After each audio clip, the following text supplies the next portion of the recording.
I now call this meeting of the Silver Falls School District Board to order. Both Tom and Janet are traveling after transporting their college-age children back to school. So they, one or both of them should be here at 7 when we reconvene back into regular session via Zoom. So we will now move into executive session under ORS 192.6602D to conduct deliberations with persons designated to carry on labor negotiations. So for those of you who are participating on Zoom, we should be back at 7 o'clock. All right, we're now moving back into open session, and it's time for the agenda review. Is there a motion?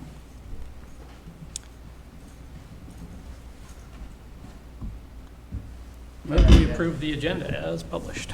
Second. It's been moved and seconded to approve the agenda as published. Let's vote. Tom? Aye. Lori? Yes. Aaron? Yes. Owen? Yes. Jonathan? Yes. Jennifer? Yes. All in favor? All right. So number 5 on our list is our district state report card data, and Scott is going to present to us, and I assume he's going to quiz us good on our data. Yes, and I'm going to wait for Daniel to pull up the presentation, and I'm going to move over here because, as you know, I like to move around the lights.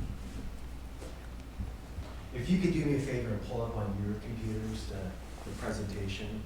I just want to have it right in front of you so you can look at it as clearly as possible, and then you'll need it to complete your exit ticket. Huh.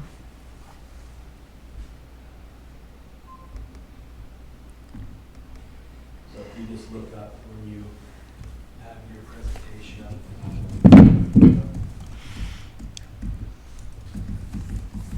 Is it available on the agenda? Email. Scott emailed it Oh, he to just us. emailed it? Okay. before this afternoon. You'll need to access it through your Silver Falls account. Okay. Oh, there it is. Got it.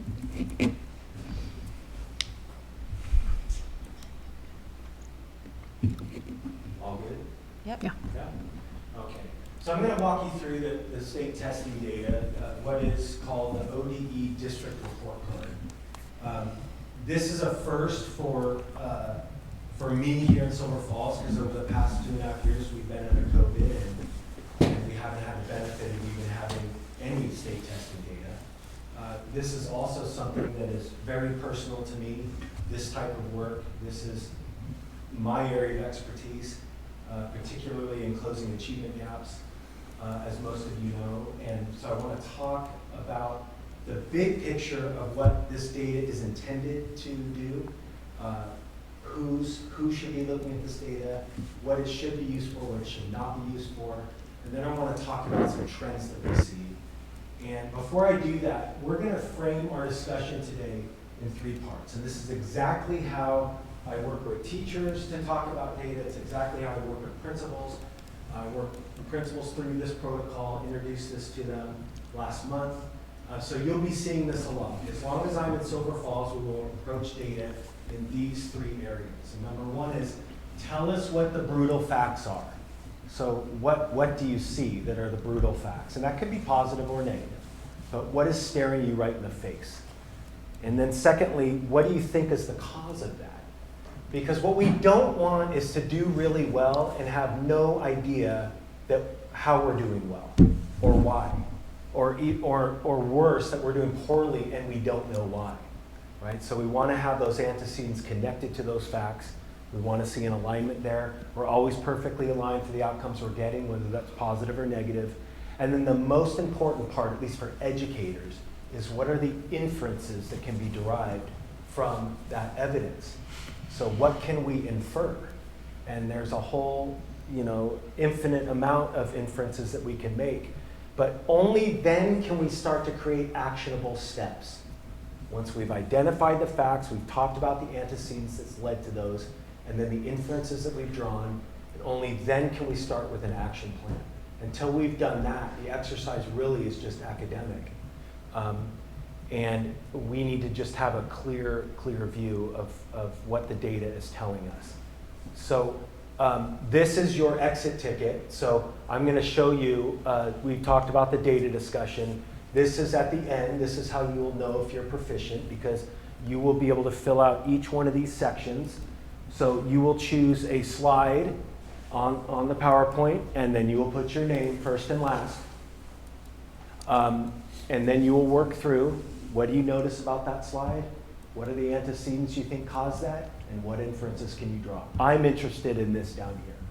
So I'm going to give you work time to complete this, and then you're going to turn them back into me. Okay, so you will know if you are proficient because you will be able to have these 3 areas filled out, and I've even given you sentence starters. Okay, so there will be no one-word answers that will be acceptable. So, for example, I don't want to see under antecedents COVID. I don't want to see that. So we have high expectations here. I want you to use your words and explain yourself as to why that might be. And I'm really interested to know your thoughts, because it could be that, you know, I haven't thought of maybe the point you're making, or the inference, which is the most important part. So you'll know if you're proficient if you've been able to work through these, utilizing the sentence frames, and just remember there are no wrong answers, okay? I just expect complete thoughts on each one. Is that clear?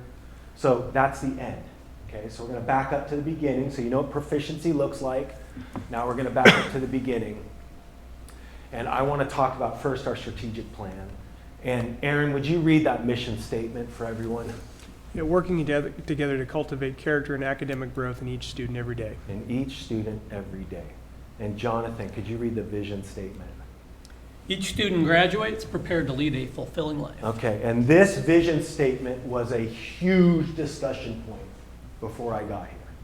And Steve Nielsen and Leslie Roach reminded me of that in our team meeting this morning, that this was a source of big debate, that we don't just want kids that pass their classes. We want kids that can go on and use what they've learned to critically think about the world to live fulfilling lives. And really what that means in basic terms is we want kids to have options available to them after they leave our K-12 system. And if they don't have options, that can only be our fault as educators, because we have to change, not the kids.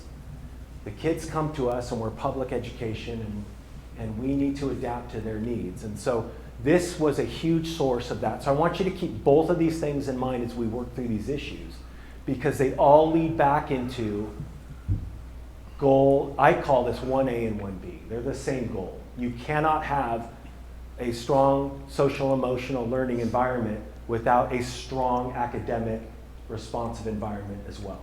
The two go hand in hand, and they are inextricably linked. I've never seen a strong academic program that was weak in social emotional learning. And so a couple points to keep in mind as we look through this data. And I want to explain this to you because it will make sense, hopefully, when we get into the slides. Number one is, when you see on track to graduate, you're going to see a percentage. And the percentage is very misleading, because on track to graduate only takes into account credits earned. It only takes into account what? Credits. Credits earned. And that can be from an A to a D minus. So if a kid was at Silver Falls High School and earned D minus all the way across the board, kiddo would still graduate. Mm-hmm. Is that leading a fulfilling life after? I don't know. Probably not.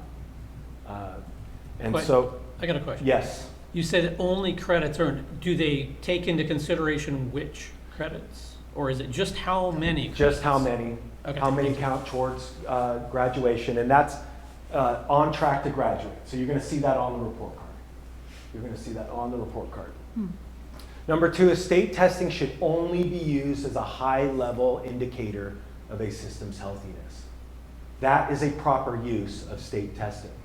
An improper use of state testing is to use it to change your instruction, because you're only getting it once every spring, right? So it really doesn't tell us anything, because you're not teaching those kids anymore, right?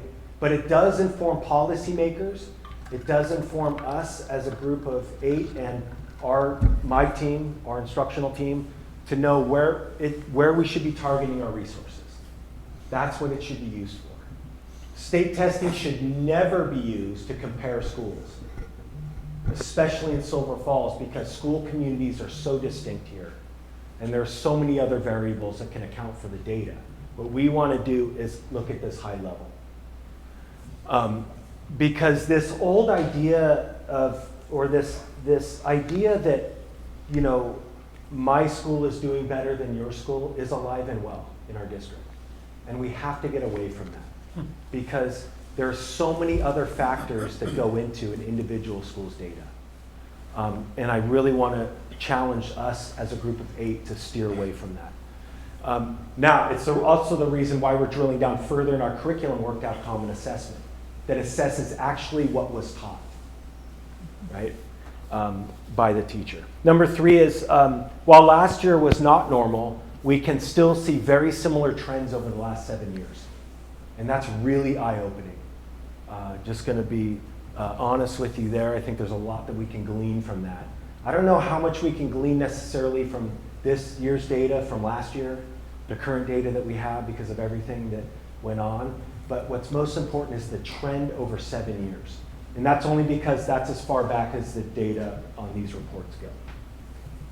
And poverty numbers cannot be, it's not usable. We cannot extract that because everybody received free and reduced lunch. And so, unfortunately, we can't tease that out. And then the percentages you'll see are for kids meeting or exceeding. So really, it's just meeting, right? Because if they're exceeding, they're already meeting. So if you see 65%, that means 65% of kids in that cohort that was tested met the standard. Okay? Any questions on that? All right. This is what the cover sheet looks like. And before I get to that, research says that you need to give an audience 4 minutes minimum to look at a data slide before you talk. Okay?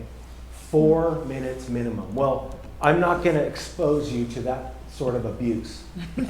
So please keep in mind that this will be a little bit faster than that. I want to walk you through this, and then I'm going to give you time to kind of mull this over and record your thoughts. Fair enough? Mm-hmm. So when you see this cover sheet, and all this is public, by the way, you can find this if you just Google ODE district report cards. You can get every district in the state and every school.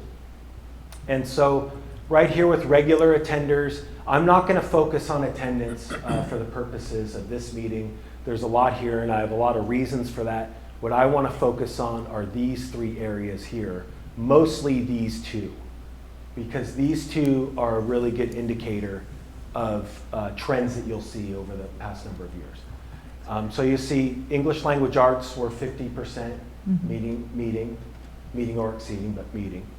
And then 8th grade math is 34%. Okay. And then the on-track, grade 9, on-track to graduate, I just explained that to you. That's why I put a question mark there. That's always been my question. Because it's a very misleading number.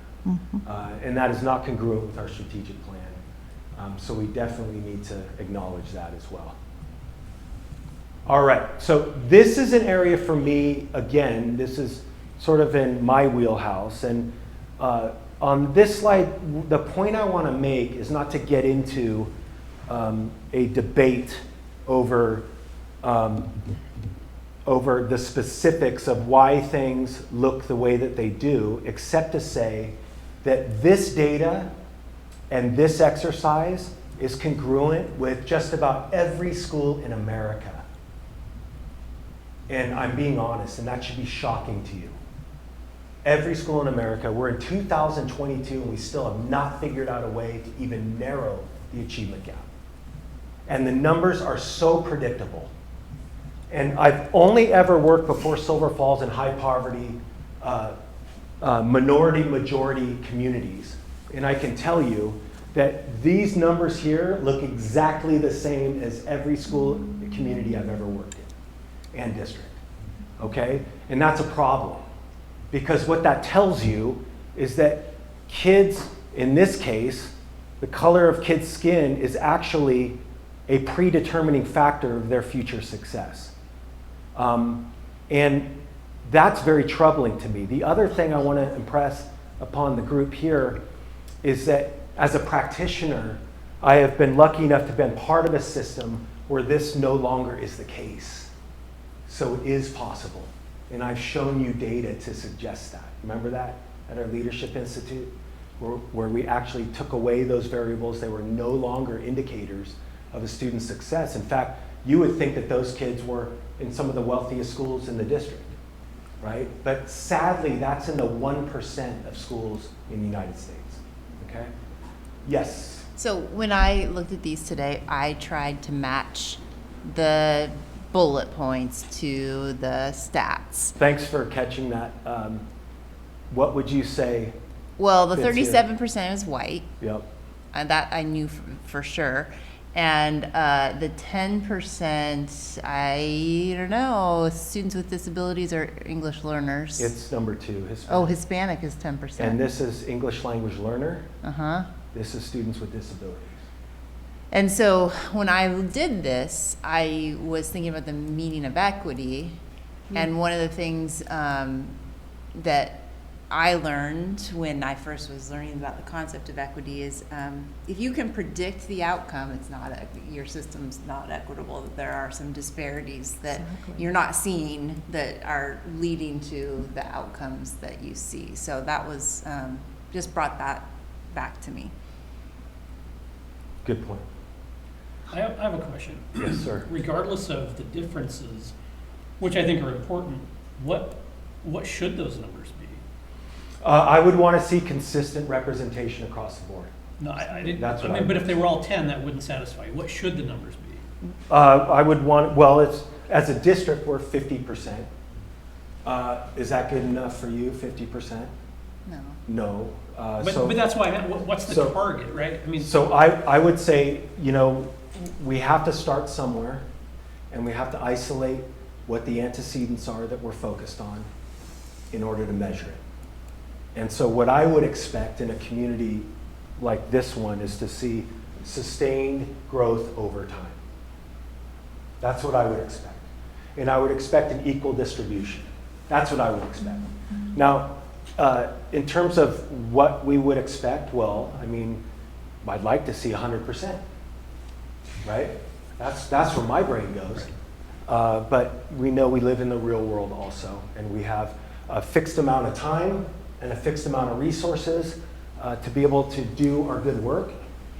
So that's not really in the realm of reasonableness. But what I want to see is a significant amount of growth each year. So we're making gains steadily because one year builds off of the next year, and kids should not be regressing in their learning. Does that make sense? Mm-hmm. So that's what I would want to see. This is how it shakes out in subgroups here. So you already know, we just went over these numbers here. And this is 8th grade math. Again, this is 8th grade math. This is 8th grade math over the past 3 years. So one of the things I want to focus in on is, we'll just take the first subgroup. Hispanic Latino subgroup is 19% meeting or exceeding. Then it jumped to 30, and now it's down to 10, okay? But the more important part is, look at the disparity here. 60%, 19%. 30%, 54%. And then 10%, 37%. So to me, the trend is that the achievement gap has not even narrowed. In fact, it's widened a little bit. And this is only 3 years, by the way. So again, it's an observation. I'm not saying that anything, you know, that anybody did is to blame or any of that. These are observations that we need to acknowledge. When you look at English language learner, that's been pretty consistent across the board, 28%. And that could be our Russian-speaking kids, our Spanish-speaking kids, with 15 languages are spoken in the school district. And we go off of home language to tell the home language survey. And Scott, I had a question about that. I was going to look it up today, but I forgot. The Ever English Learner, is that kids who are currently getting ELD services plus the ones who have Plus passed? the ones who have Okay. been reclassified. Got yes. it. So that's all of our English learners, even our ones that have reached proficiency. That's why they call them Ever English Language Learner. And so that's 8th grade math. Any questions there? Now, 8th grade math is significant, especially when you take into account that it's the #1 obstacle to graduation. And the research is overwhelming that it affects mostly our kids of color who struggle in Algebra 1. So the districts I've been used to, that's a majority of our kids. Here, it's not the majority, but still, we need to go back to our strategic plan, which is each child, every day, every child fulfilling life, right, after graduation. And so we need to pay attention to that as well, because I think there's a lot that can be done here opportunity-wise to really narrow these gaps. It is absolutely 100% possible, and don't ever let anybody tell you otherwise. And hopefully you've gained some confidence in that and seeing some of the work that's being done here as a district, and hopefully you can visualize that translating into student learning. So I want to get into reading by 3rd grade. These are the numbers, if you ask me, that I'm more concerned about for a number of reasons, and that is because math, essentially, the way that we're teaching the math standards is essentially critical reading. It's just a different structure. So when kids take a reading math test, it really is a reading test because there's word problems, the directions are at a higher level. Assessments are not written to have kids recite answers from rote memory or rote algorithms. Actually, kids are supposed to be taught the critical thinking skills to work through problems in multiple ways. Okay? And so these statistics here are just national statistics. You take them for what they are, but there's certainly, this is data that I would say cannot be ignored. This cannot be ignored. And I've already expressed to you my concern about 2nd grade as well, because they didn't get a full day kindergarten program. And that's where phonemic awareness is taught. That the gibberish that you hear of language is actually broken up into distinct sounds. And those sounds can be blended together to make words that makes that gibberish understandable. We call that breaking the code. So this is 3rd grade English language arts. And again, we're looking at this high level systems healthiness. We have 25% meeting or exceeding here. We have 19% here, 31% with our students with disabilities, and then 55% here. Okay, so again, this data is pretty consistent with what we saw in math as well. Okay, and this is 3rd grade reading.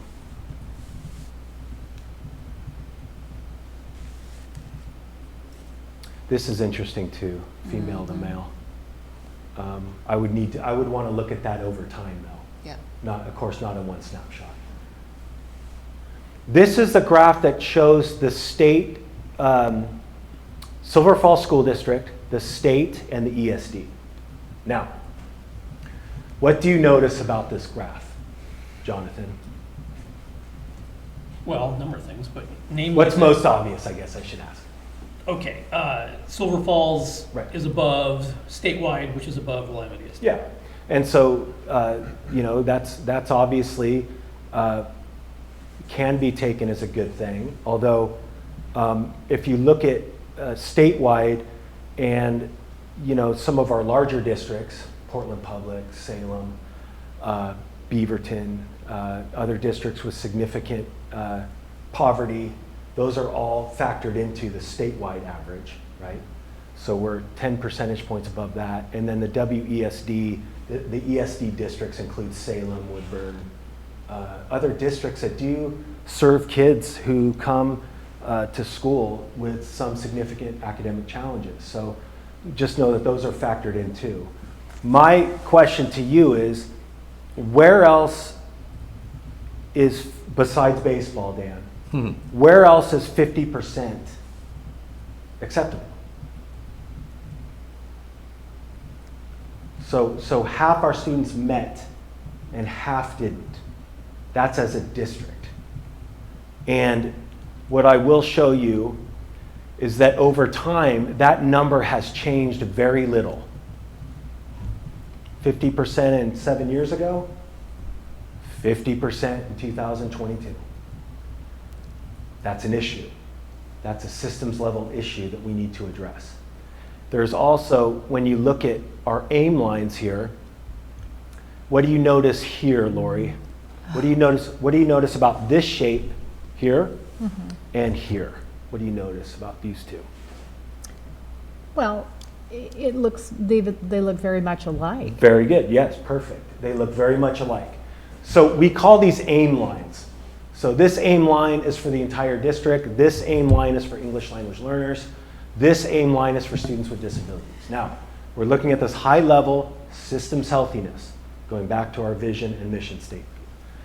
And so when I see something like this, where the aim line for the entire district, and then I look at the aim line for an impacted group of learners, a subgroup, English language learners, that follows the same trajectories, this achievement gap has never narrowed in 7 years.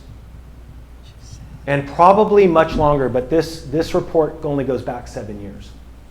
But I think this is enough data to suggest to us that down 1 year, up 1 year, down, up, down, and then getting back to 50%. Where what we should be seeing is an incremental gains as kids move up through the grades, that their learning builds from 1 year to the next. 1 day to the next, 1 month to the next, 1 year to the next. And so again, we're looking at this from a systems issue. So this type of achievement gap, this is where we talk about student educational equity. And this is where it gets totally misunderstood by 99% of the general public. Because everybody wants equity to mean something that's comfortable for them. But in my view, student equity, this is a major civil rights issue. Because if kids can't learn how to read by 3rd grade, they are significantly hampered. And in a district like Silver Falls, all the tools are here for us to address this. And that's what makes it so exciting, because we have awesome teachers. But we've never had instruction be a focus as a school district. And we started that focus about 2.5 years ago. And I think we're seeing some really positive things. But I need to burn this into your minds right now. Because if this isn't a call to action in its purest quintessence, I do not know what is. Because to me, this is not okay. This is when we start talking about racial equity, educational equity, all of that. It's when we start talking about, are we getting kids the resources they need to achieve at similar levels? So, in other words, what do we need to change about our adult actions to see these numbers up here? Because it's not okay just to say, I taught it, they should have got it. We need to actually know what is the difference between what was intended to be taught and actually what kids learned. And that's what we're working on with standards-based assessments. So, okay, let me see if I could. So I'm looking at this, and am I reading it incorrectly? That it has just sort of been this kind of minimum hum that has gone on, because I don't see anything really raising up, which is distressing. And it, the way it's separated, it's like, was that just the expectation as a whole from education, or how do we bump it up and get it in the higher percent? Well, I would say first off, there is no question how hard everybody is working. Right. That's no question ever. I see it every single day. Everyone in this district gives more than their best every single day. I will say that when we start to see disparities of this kind, if we truly believe that all kids are intelligent, Yes. that intelligence is equally represented along all cultures on earth, then we must also believe that this is not okay. Right. Because if we feel that this is normal and we explain this away, what message does that send to this group or this group? Yes. When I look at this, it makes me think, you talked about antecedents earlier. It makes me think that there are antecedents that are causing the gaps between those lines to happen. And so the idea is that we need to figure out what those are Right. and Right. mitigate them. Right. So we need to figure out a way to explain things in a way where they become, where our students are receptive, shall we say. But certainly for the purposes of this data, we would never want to enter into the area of drawing, incorrect conclusions and inferences down to the classroom level. What we want to know as a district is where are we putting our resources to fix this, so that in a couple years, this looks dramatically different. Yeah. And it will, I guarantee you.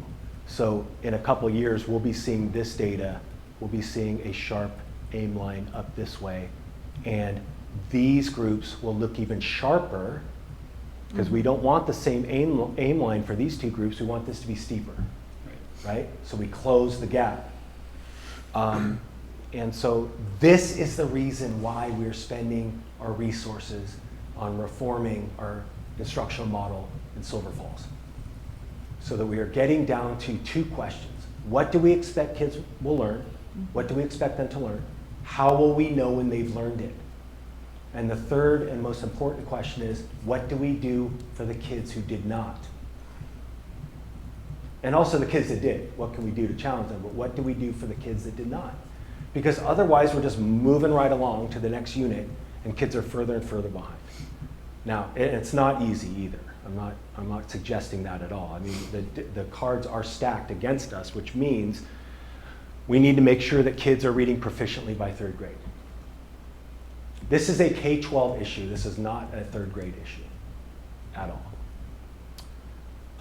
And any issues that we would see with our seniors in high school, those issues started in kindergarten. And we know that our mobility rate in this district is very low. So our kids stay with us. Aaron, did you have a question? Okay.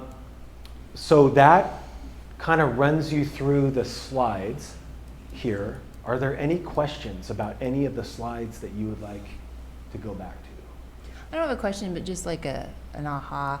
So like you talked about, we need to know why when our kids do well. Like what did we do that caused them to do well? And kind of that data team situation, which we're trying to set our teachers up for, will hopefully, they'll work in teams and say, well, hey, when we do this, this works. Mm-hmm. And that's really what our early release time is geared towards. Without that early release time, without the collaboration time, none of this can be addressed, which is why that decision was so huge infrastructure-wise. But this is why we want a guaranteed and viable curriculum. Because guaranteed meaning all kids have access to high quality instruction and all standards, number one. And two, the viable piece is can those standards be taught in an instructional year? And that's the reason why we map. So when you hear the word map, it means we're taking how many standards need to be taught in a year, and then really boiling those down into units. And then once we've assigned units, then we assign instructional days. Then we know how many buffer days we have to intervene with kids who may need more time to catch up or to address other challenges. And it's still not going to be enough. But at least we know. We know as a school system when our students are going to be assessed with the same assessment, and we can drill down to say, how our kids here in Silver Falls are actually doing and how they are responding to good instruction. Because right now we don't have that. This is a state test. And so this can't give us that data. That's why we're so focused on the common standards-based assessment model that assesses exactly what teachers mapped out, which is the way it should be. Even though the state test is a standards-based assessment, it's a standardized standards-based assessment. So there are standards that our teachers won't have taught that are covered on that test. But the more we focus on our curriculum work here, all of that will take care of itself. All of that will take care of itself. And so that's why, I believe strongly in the theory of action. So if these things are put in place, then we will see a closing of this achievement gap. Again, this is at the very heart, the quintessence of the word equity. Getting each child what they need, when they need it, so that you cannot tell where these kids should fall on any chart other than this group here. And right now we're not quite there. Fair enough? Again, this should be our call to action. So I have your worksheets here. I hate to use that word, worksheet. I have your exit ticket here. And Mr. Bush, my assistant, will pass them out. And don't forget to put your first name and your last name. I'll take credit because it was I said you should give him a worksheet. That's right. I feel unfortunate. And then because I know Sky hates that word, I said you should give him a worksheet. I feel really I hate fortunate it you have a former teacher as an Oh. ed assistant. That's right. I got a former This is amazing. teacher, Yeah. middle school teacher. Now I know Owen's already finished, but just so you know, I want to go back to the directions. So I set all of you up for success, okay? So please, if you could look up here for a second, and I'll know you're engaged with me up here because I will have your eyes up here. So you have this example. You also have these questions and these sentence starters.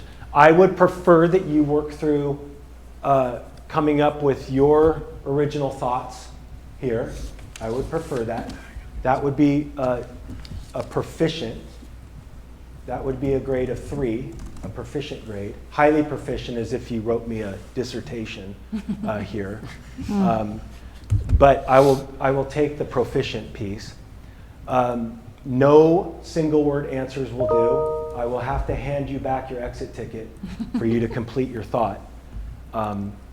And just know at the very minimum, if you get a total brain block and you cannot think, the very least you can do is copy this down word for word. Does that make sense? Yep. Okay, so there's absolutely no way to fail this assignment if you follow those directions. Are we good on that? Thumbs up if we're good. Yeah. Okay, I'm going to give you, let's see, I will give you 10 minutes in silence to work, and then we'll check in. Where do I find the slide number? Oh, on the PowerPoint, if you, Do I have to go up over there? yeah, they're right, they should be on the left, but just one through whatever the number is, yeah. Okay, thank you. What did you call that line again? Aim line, Aim line. just make sure you indicate the slide that you're talking about. Before I get into maybe a little bit of report out, what type of instructional strategies did I use with you as students? You can just go ahead and call them up. I would have to know what the list of Well, instructional strategies are. what techniques did I use to keep you guys engaged? Well, the first thing you did is you told us what you were going to teach us. Okay, so clear expectations. In assessment work, we always start with clear purpose. That's how good instruction starts, whether or not you're in the military or in business or here in education or our board work, we always start with a clear purpose. And I drew your attention to our strategic plan also. right? You let us know we were gonna be tested at the end. Let you know you're gonna be tested, right? So I have your attention. So when I said that, I knew Owen sat up a little bit straighter and was ready to. And so I showed you things to take your stress down a little bit. What did I show you here? You gave us the hints. Yeah, some sentence starters, maybe, so that you could write down a complete thought. If you're like me, when I was in school, I'm like, oh my God, I can't even come up with a word. So I would be the one copying down the exemplar word for word. That was me. And then I showed you what a proficient would look like. This is how you'll know if you're proficient, because we'll have a thorough answer for each one, and there's no wrong answers, but I'm just interested in complete thoughts. Anything else? You gave us a scale. You told us what a 3 would look like, or a Okay, 4. a 3 would be proficient, that's what that would look like. You used your visuals, you didn't like sit and read verbatim on each slide and hit every piece of data. You use them as visuals to illustrate your main points of look. We have gaps. And what are we going to do to address that? It wasn't verbatim hitting every little thing, Yes. showing, using the visuals appropriately. Yeah, and we've all sat through presentations that were literally verbatim on Yeah, PowerPoint. PowerPoint. And those are tough to get through, aren't they? And also, you want to have the presenter be genuine with their comments, right? Not just reading from a script, of course. What about here? What did I do here? You told us the important points of this And what did I slide. do to make those important? You circled or squared them. Square them, right? You put a- I mean, for me as an adult, that helps, Mm-hmm. right? Because you're drawing my attention, Scott. This is what I want you to focus on as a superintendent while you're at my school and while I'm walking you through classrooms. What else? This is what we expect of our principals. I expect our principals to say, Scott, I tell you when you're in my school, right? That's what we want. Confident, competent administrators, but that they can key us in on, okay, that's what I know what to look for now. Well, What were you going to say? You also put the question mark by the on track to graduate because that's a statistic. If you don't think of it, you go, oh, we're doing awesome. Right. But is it really telling the whole You story? need to look deeper. And then, of course, there's a little bit of exercise where it requires, some deep thinking or brainstorm. Here, showing you a Yeah, we're comparing. comparing, right? Showing you some national data, big picture data of why this is such a That's the compelling. so what. Yeah, compelling reason for why we're here, right? Why we do the work we do. And then taking a look at the big picture and then thinking a little bit more deeply. What did we say about 50%? It's not good enough. It's just not good enough, except in baseball. And then we talked about aim lines, right? And we talked about the shape of aim lines and why those are important, because aim lines that are parallel to each other are a big problem. They are. They're a huge problem. It means that kids are not closing the gap.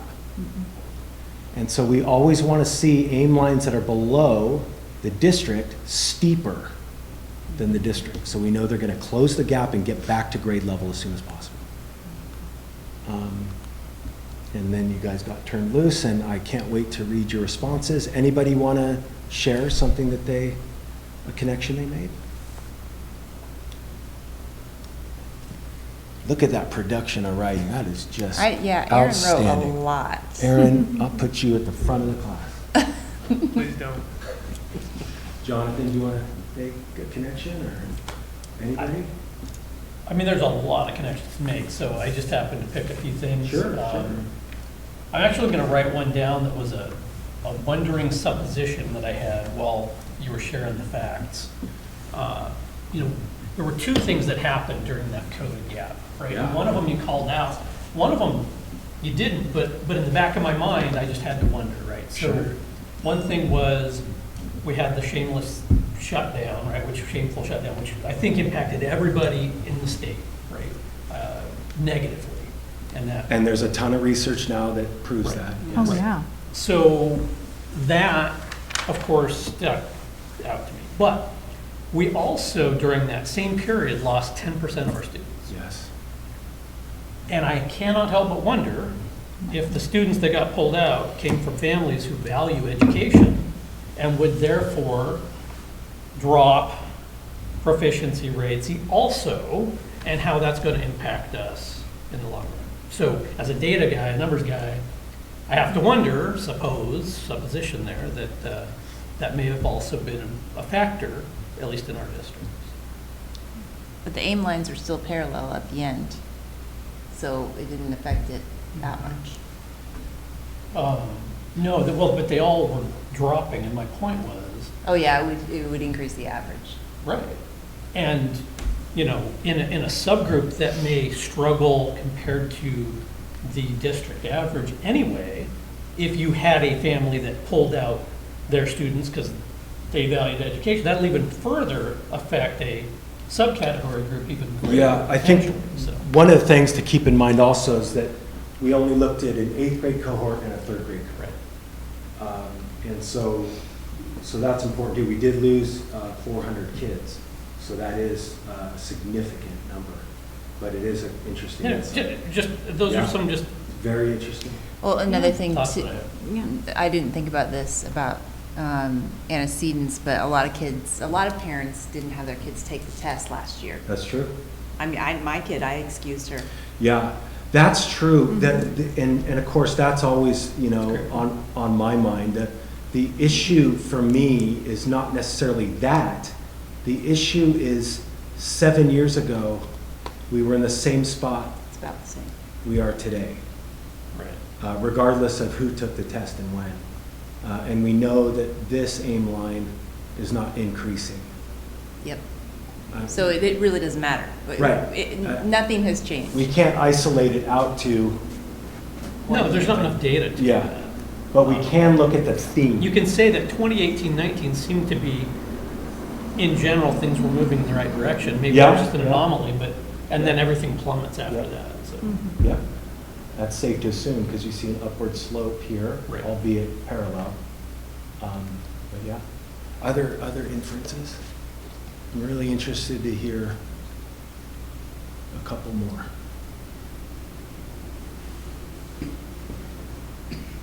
Any insights? Did you have any aha moments as to something that crystallized for you in terms of the instructional work we're doing? Slide 11. So which one was that, Jonathan? That's your national reading statistics. Oh, okay. That one stood out to me above, I Yes. think, all the other data minutia. But I loved especially that third box, 89% of low-income students. Now, if the presupposition is that, low-income students are going to struggle in general, but if they are at, proficient readers by 3rd grade, 89% are graduating. We don't have the inverse number, which is what was the percentage, that didn't graduate, that didn't, but you can presume it was a lot worse, right? Yeah. So, Well, I think I gave you that in a slide in my updates last Friday. I think it talked about how many Yeah, did, probably. something like that.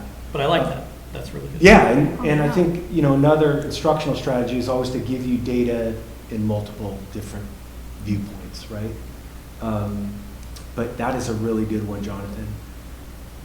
Now, one of the things so you've heard me say this a million times. So we've spent billions of dollars, in fact, trillions at this point, since the 50s on trying to close the gaps, right? And we got nothing to show for it. Absolutely nothing as a country. The gap has not even narrowed. All these time and resources. And in my humble opinion, this is one person, one educator, that it's one thing to say, yeah, well, okay, we're going to focus on 3rd grade reading. Got it, everyone? Good. So this school year, we're going to focus on reading, and let's hope things get better. And they don't. And then we do the same gosh darn thing the following year, and then the same gosh darn thing the following year, and kids get further and further behind because we didn't come up with a cogent, coherent plan that gave us a system-wide response. So each day, we know exactly where we are in the standards, given the maps that we as teacher teams have full control over, and we have a way of assessing that learning when instruction is finished. and then rethinking how we want to approach the next unit or this unit the following year, right? And that's what we built in time for. So that's the key here. And in my opinion, this has never been figured out at a broad level. And districts that do figure this out are in less than 1%. And find me another district that shows equal representation along subgroups, and I'm happy to change my opinion. Anything else to close this out? Well, I just think it's good justification for the work that, that's been set in motion that we're, addressing with all of our resources. It seems like it's the right work that we should be doing. Now, when it comes to the professional development and the training, we've provided the guidance that we have from Educational Excellence. They will only be with us for another 2 years, by the way. Then they will go away because we will be self-sufficient at that point. And we will be. We have a plan for that. If you look at the cost of the resources it's costing us, about $1.2 million over 5 years, which is only 10% of the total SIA money for that time period as well. So we're talking about 10% of the SIA. It's 1/2 of 1% of the general fund. So you tell me, board, is that enough to close this gap? 10%, 1/2 of 1%. Is it, maybe a better question is that reasonable? Mm-hmm. Is that a good deal? Sounds like a good return on For the return on investment. investment, right? Okay. Thank you, students, for indulging me. You can pass your papers down to Owen, who's the line leader. And you can hand them over.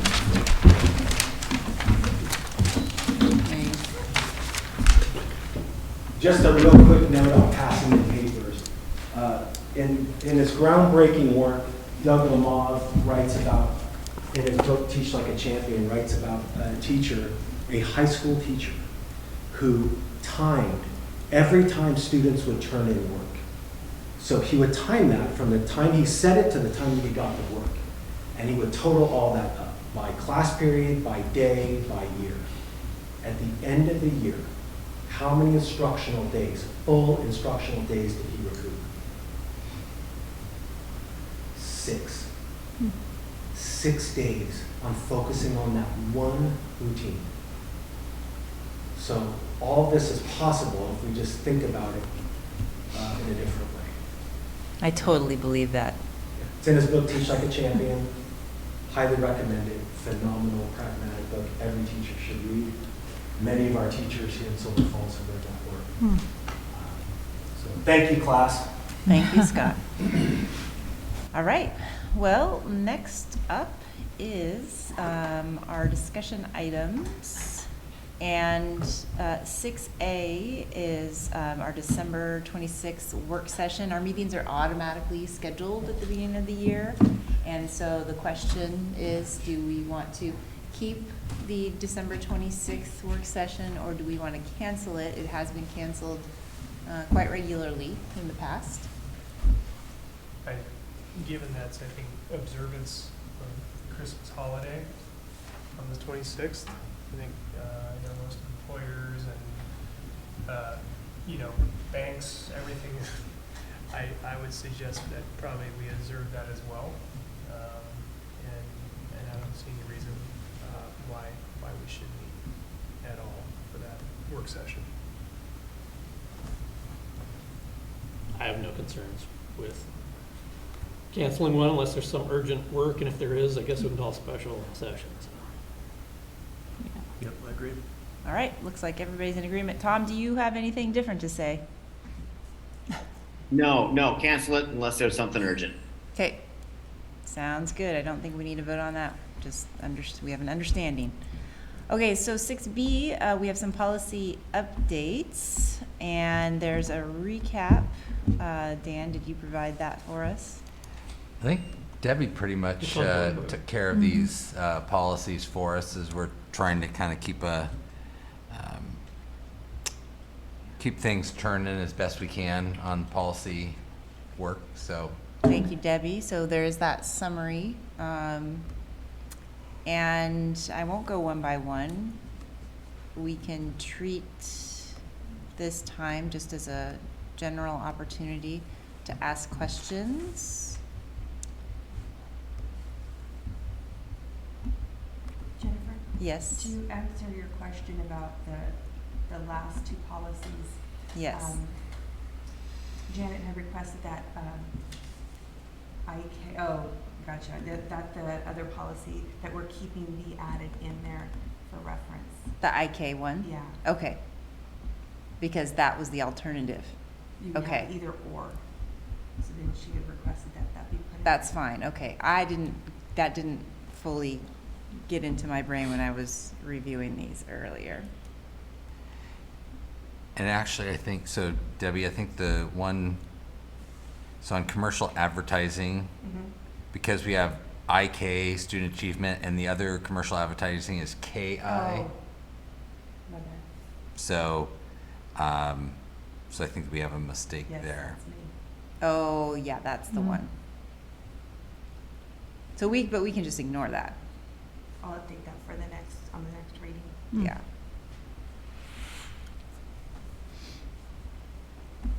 So I guess my question was around the academic achievement one. So item 3 was struck through. Parents will be informed regularly during a school year of their child's general academic and behavioral performance. These include progress reports, conferences, telephone, electronic, and other forms of communication. And so seems apropos that we might discuss why that was struck through. I'm just curious what the motivation of that was. Yeah. I wondered that too, and when I opened another policy, it was there, not struck through, so, but I don't know. I had the same question, like why did 3 need to be struck? Because it seems like it's a good idea in general. To me, it seemed like a good idea. Seemed like if you strike number 3, the emphasis is on, if there's a problem, we'll let you know. Yes. So Debbie, did these was this from the OSBA recommendations? Yes, and then I have to read them over. And I'm looking at the cover sheet where we get the reasoning behind it and that it's not addressed. We'll come back with an answer for you Okay. on that, just, why that is and some background. Absolutely. I can reach out to OSBA and ask, get an answer. Yeah, because I tried to look back too and see what the OSBA bit was, if there was something in there that would explain it, but I couldn't figure it out.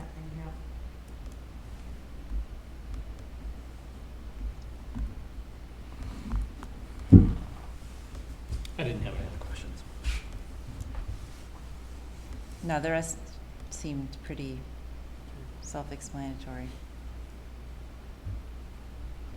And Janet said that she had questions, but she sent them to you already, so we can talk about them on the second read. All right, well, we will move on. The next item is adjournment. So without, unless anybody objects, we shall adjourn. Right.